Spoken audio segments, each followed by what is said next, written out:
The quiet boy with the green notebook. Leo was a quiet boy. He lived in a small town. He spoke very little.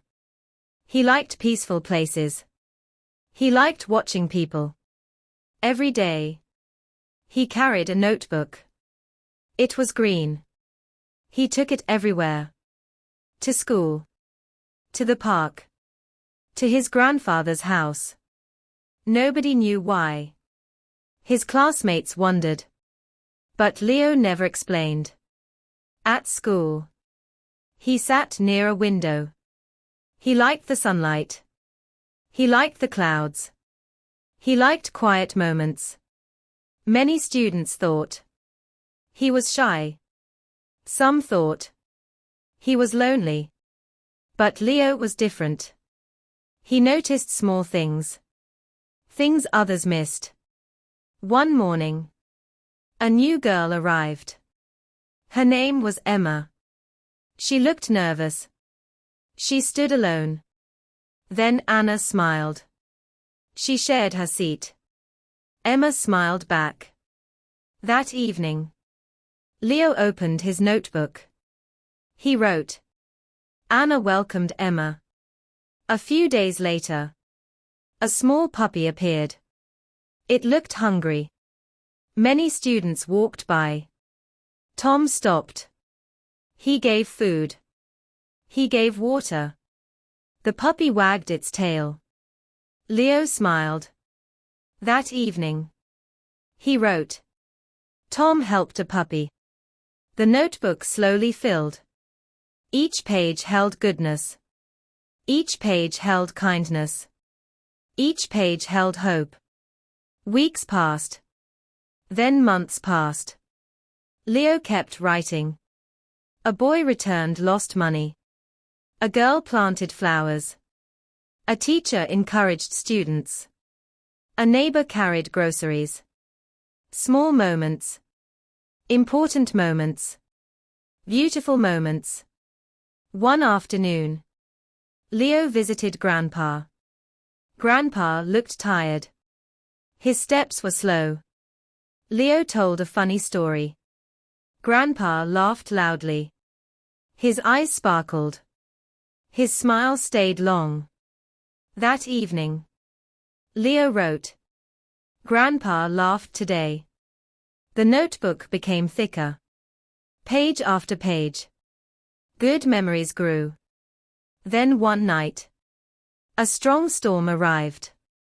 Heavy rain fell. Strong winds blew. The town lost power. Everything became dark. People felt worried. Families gathered. At the community center. The room was crowded. Nobody seemed cheerful. Everyone talked about the storm.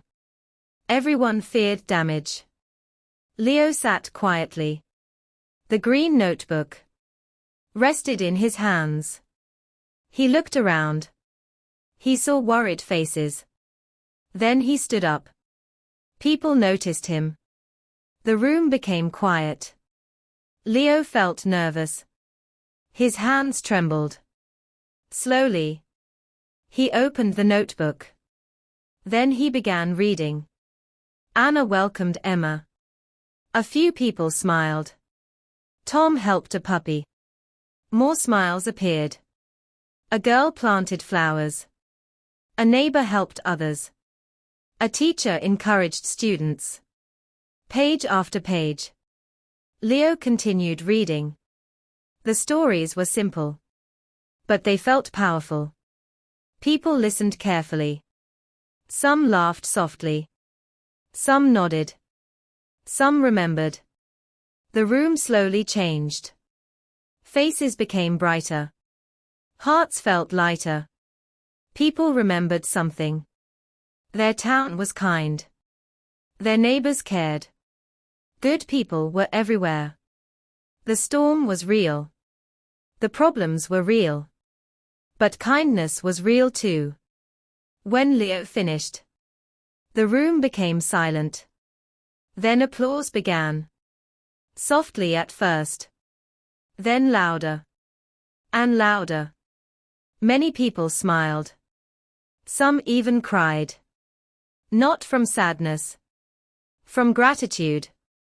An old teacher asked, "Why did you write all these stories?" Leo smiled gently. Then he answered, "People remember problems." He paused. "But they forget goodness." The room stayed quiet. I wanted to remember. Everyone understood.